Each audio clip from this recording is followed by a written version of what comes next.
I'm always searching for it. And I know when I get it, sometimes I don't know how to get there. But when I hear it, I know what it sounds like.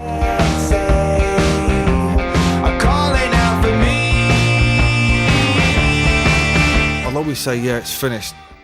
They're never finished, they're either wrong or right.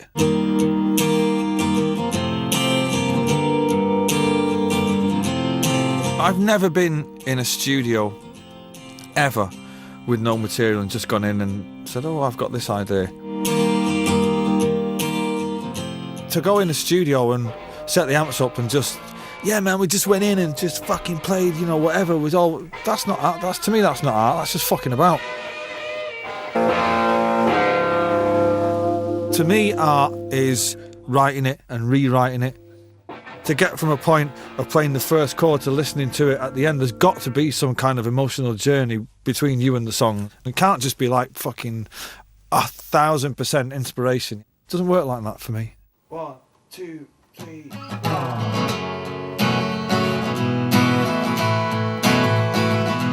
I guess I'll always be from here on in the job in minstrel, do you know what I mean? You've got the acoustic guitar and we'll try and write great songs. Sometimes it happens and sometimes it doesn't. I like the kind of the discipline of that. It's like, this is what I've got. I've got no band. How am I going to do something new with this?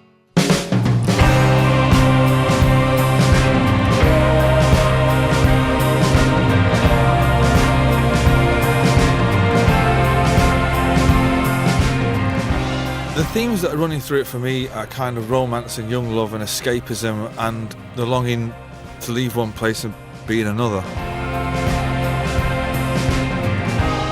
All the songs are quite emotional and they deal with real human emotions, whether it be love. There's not a lot of loss on the record. There's love and hope. I think hope is one of the key words, and love, and I don't know what the term is, but of the journey, do you know what I mean? To pass from one place to another. That seems to be the main themes for me personally. You can't fight the feeling, and all is the same.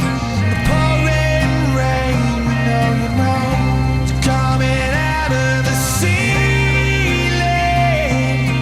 falling from above, falling in and out of love. A lot of it's to do with life in the big city and relationships between young lovers, really. You know, with like The Death of You and Me, If I Had a Gun, Everybody's on the Run. They're songs about companionship between two people and kind of like, let's get out of here, man. This is kind of getting a bit too heavy for us, kind of thing. Hanging there, love, you gotta hold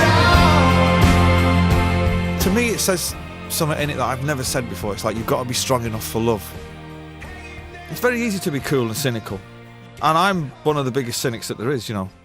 But it's very difficult to just let yourself go and kind of, you know, to be in love. You've got to be strong enough for that, you know.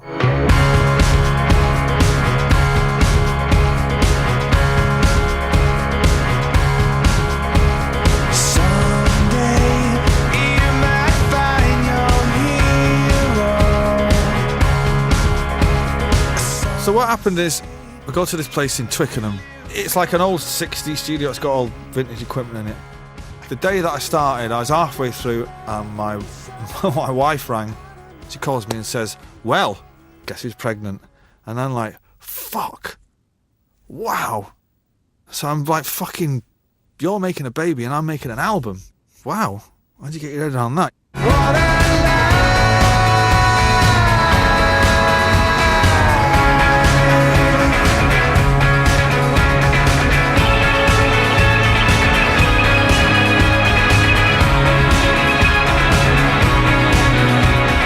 That was all great, and then we kind of got some backing tracks done.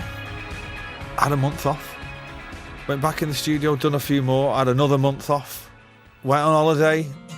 Just took a real kind of foot off the gas and just listened to it, which is a great thing. I listened to it for whatever it was, maybe 6 or 8 months or something like that, while we were getting ready to move house and Sarah was getting ready to have the baby. So it gave me a real kind of perspective of what I wanted to do with it in the end.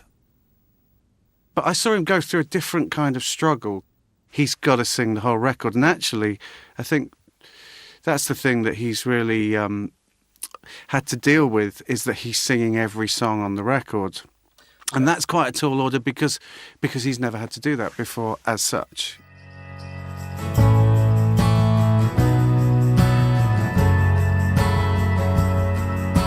When I heard If I Had a Gun, that to me was pure Noel. The lyrics are the best that I think he's written. If I had a gun, I'd shoot a hole into the sun. And love would burn this city down for you. But the delivery of it is going to be a lot more heartfelt. I think when you finally step up to the microphone and think, right, well, I know what this song is about. I don't have to explain it to myself, and I know where it's going, and I know what the point I'm trying to get across at whatever point in the song that is, instead of just somebody singing like this but reading the words down off a sheet of paper that don't mean anything to them. That's going to come across inevitably. My eyes have always followed you around the room, 'cause you're the only God that I will ever need. I'm holding on and waiting for the moment to find me. I've got no control over the music that I make. I'm not adept enough as a musician to go into a studio and say, you know what, I want to make a fucking jazz album. I can't do that. All I can do is sit with a guitar and wait in hope for something to happen. And that's what I do, you know. I call it going fishing. I sit by the river with the guitar, and if I get a catch, great. And that's what I do. It comes from somewhere within. It's not, I'm not brilliant. I can't read music. I'm not a great guitarist. I'm not a great singer. I'm not great at anything. You know, I'm great at being me and doing what I do, and that's it, you know. You don't think of people as artists as being afraid, but once a lifestyle is created, people become very afraid of losing that. And then so that starts to infect their creative decisions if they're making mistakes. And I think that's kind of the killer creatively, is when people are afraid of trying things or afraid of taking risks. One of the reasons why I say working with Noel is he's one of the most positive, creative people I ever work with, is because he absolutely works from a place of zero fear. It was good working with Dave right at the end, who hadn't heard the songs. I kind of sent him the tracks, and he said, it's great, but I need to come to London and speak to you. And I was like, when are you going to be in London? And he said, I'm not. I'm just going to come in for the night. We're going to talk about it. I was like, all right. He's going, right, I'll be there next Wednesday. All right. And I was thinking, right, well, he's not coming over to tell me it's brilliant. That's for sure, because he can do that on the phone. So he's coming over because he wants to lay something on me, and I wasn't quite sure what it was. I mean, I don't think anybody wants to hear when they think they're finished and they're saying to somebody, hey, we're done. You want to help us polish it off? And the person you're asking to has like much more serious concerns about it. I don't think it's a phone call or an email.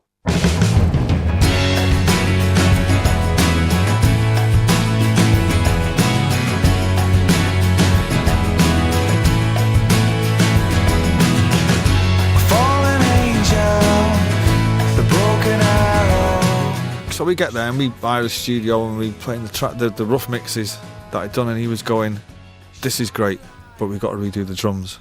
And I'm like, what? The fucking drums? Listen to the song. So this went for about 6 or 7 tracks, and I kept saying, who cares about the drums? Take the fucking drums off and just have a tambourine. Listen to the tune. The only reason to have a producer is to be focused on the things that are external to the creative internal process. And I think that's a hard thing to do. Noel's actually incredibly good at it, but I thought there were a couple things that could have been better, and basically told him that. That's when I decided that, yeah, maybe I shouldn't be a producer, because he was going, look, your job's already done. Those songs are great. The end. My job is now to make it sound amazing, and we've got to redo those drums. It wasn't really about the drums. It was basically about my impressions of the whole recording. I was a little bit crestfallen at the time, because I was thinking, oh, God, it's like pulling the foundations out of an house to build a basement, but I knocked the house down. Do you know what I mean? I was going, how's it going to work? And he was going, I can make it work. Leave me in peace, I'm on the side of the angels. If I die in a dream, then let me live my life. But all the lies that they have told me, that make me want to shiver when I'm lost and I'm lonely, that's not good. get to make your first solo record once. And I think it was like, to his credit, I think he was like, you know, not what he wanted to hear, but he completely came on board with it. I think it took him like a day or so, or maybe not even. By the end of the day, he was like, okay, what do we need to do? I couldn't comprehend what on earth he was going on about. So we go out to LA, take Jeremy, the drummer, the same drummer, and I was saying, do you know what he's going on about? And he was going, I don't know what he's fucking going on about.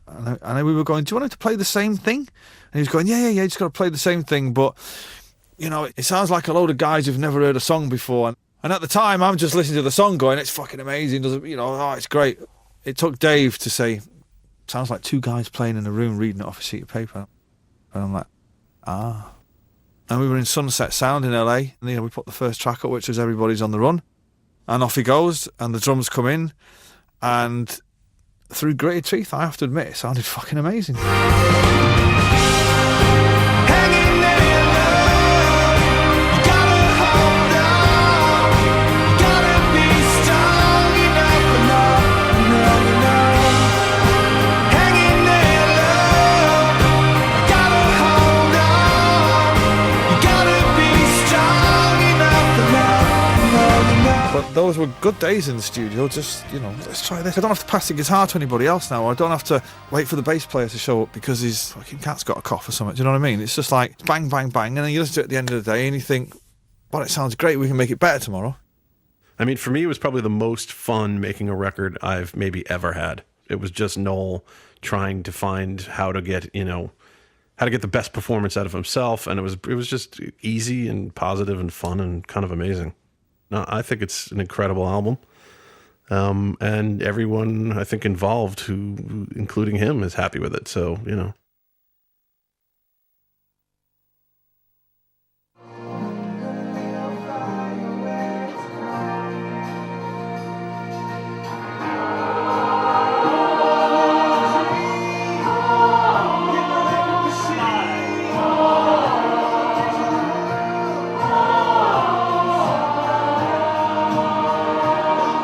I sent them the tracks.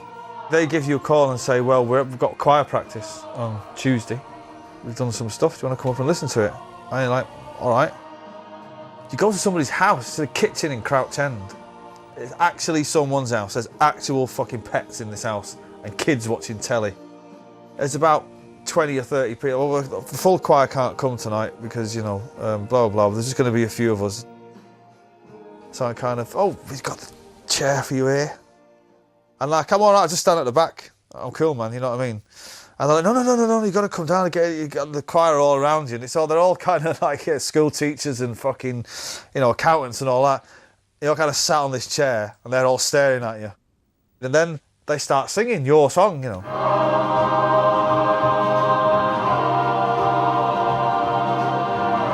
But it sounded great. It was great working with them. Nice people. They've done a great job.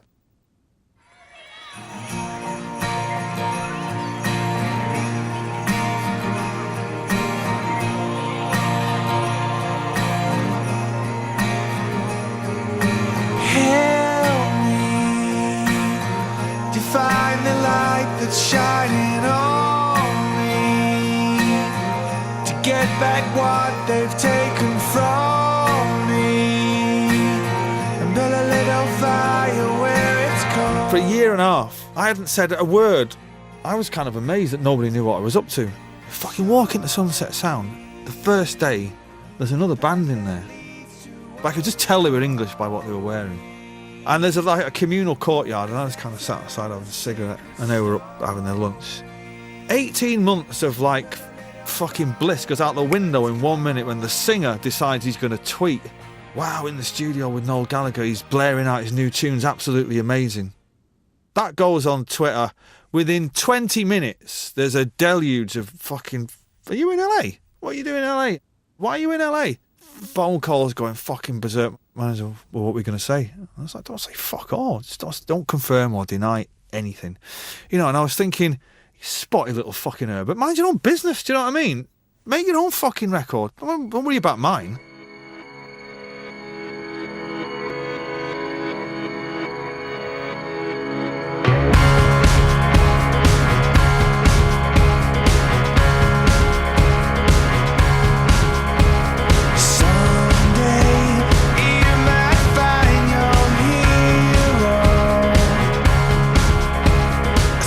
lyrics about, you know, things that you love but are bad for you.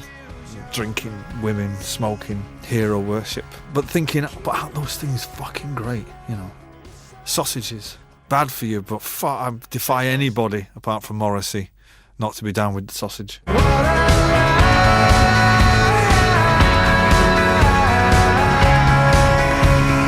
I was just sitting fucking about playing it, and I thought actually the way I was doing it sounded a little bit straight. I had the chords and I think I had the words fully formed in the melody, and it was kind of in that shuffly Death You and Me thing, and it was kind of a bit kinksy, and I was thinking sounds all right. And then I don't know why I don't know where I heard Strings of Life by Rhythm is Rhythm, but that piano thing at the beginning came on. It could have been on the radio, it could have been just playing around the house, I don't know what it was. I think it's in the same key, and I was like, could it fucking work like that? And I got the guitar out, and I was like, I convinced myself it could work. So I'd done a little thing into a dictaphone where I played the guitar in that kind of style and then kind of sang over the top of it to myself and thinking, fucking that's great.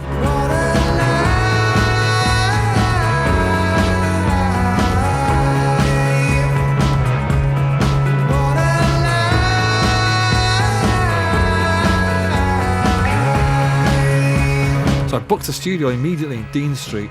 There was just me and a guitar, and I brought a bass. No drummer. Kind of got a drum machine out. We'd done the drum pattern. Can anybody here play the piano? There's one engineer kid who was just making the tea. You know, I can play the piano a bit. And I dragged him in, and I told him what I wanted. He played it, and we sampled it. And over the course of a day, he was like, fuck, this is going to work. This is fucking brilliant.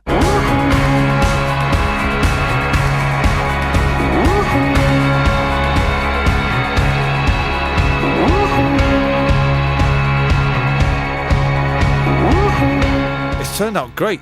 I don't know what I'm going to do with it live because I can only dance when I'm drunk. I don't intend doing gigs drunk, so I don't know what's going to happen, but it could be embarrassing. Right, here we go. Wait for the call, baby. Anybody come baby down? Maybe the dream that we had was gone. People running around like a circus. Baby! The thing is, it's so fast. It's like, maybe the dream. I know. Maybe.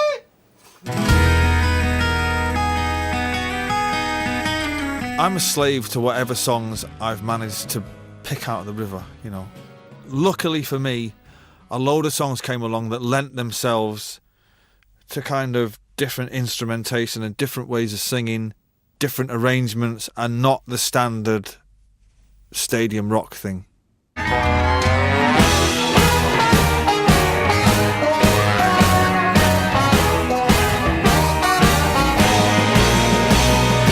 There are a few places on the record where it may sound like a horn, but it's not a horn. It's Noel singing, or it's a combination of Noel singing and a horn on a few different spots, actually. I think from a writing point of view, on a few things, I think he has been honest, yeah. When you're 20, you can write about things that don't exist. When you're 45, you've got to write about things that mean something to you, and you know, you've got to say something about your experiences. Or you can still make shit up.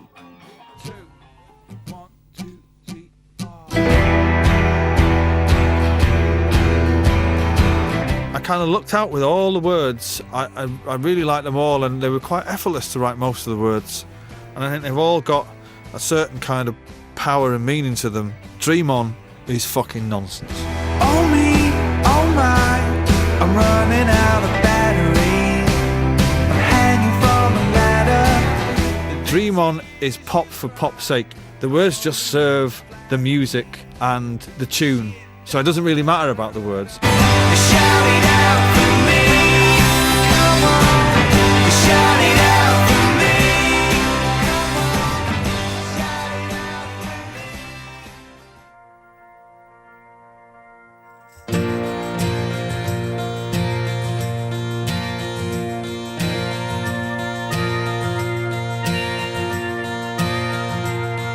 Stop the clocks and turn the world around. Stop the Clocks was always going to be the last track on the album because you can't go anywhere after that. It's never been finished where anybody least of all me, has gone, I'm really happy with it, I love it, let's put it out. So when it came to do this album, I thought to myself, right, if I don't record this song now, that's it, it's never coming out.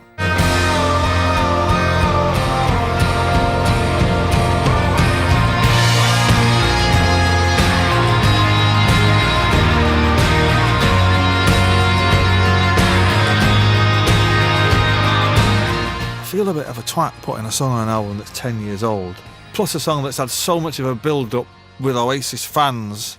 But I've got to say, when I was recording it, I was like, yeah, sounds alright, sounds alright, put the choirs on, yep, sounds pretty good. It was only when my mate, referred to him as Strange Boy because that's his nickname, played that guitar solo at the end that I went, I fucking love it, that's it, it's done.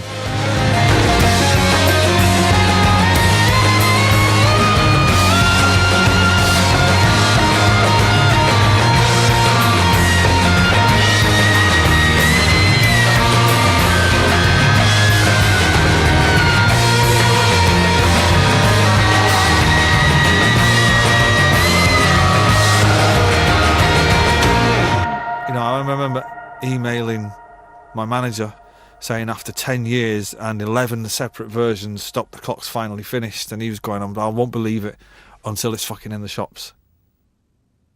In Oasis, the benchmark was set within the first 2 years, and fucking God bless us, we tried and tried and tried and tried, to climb those mountains again, and it was just like, in the end, I just accepted that they were just 2 moments in time, forget about it, let it fucking go.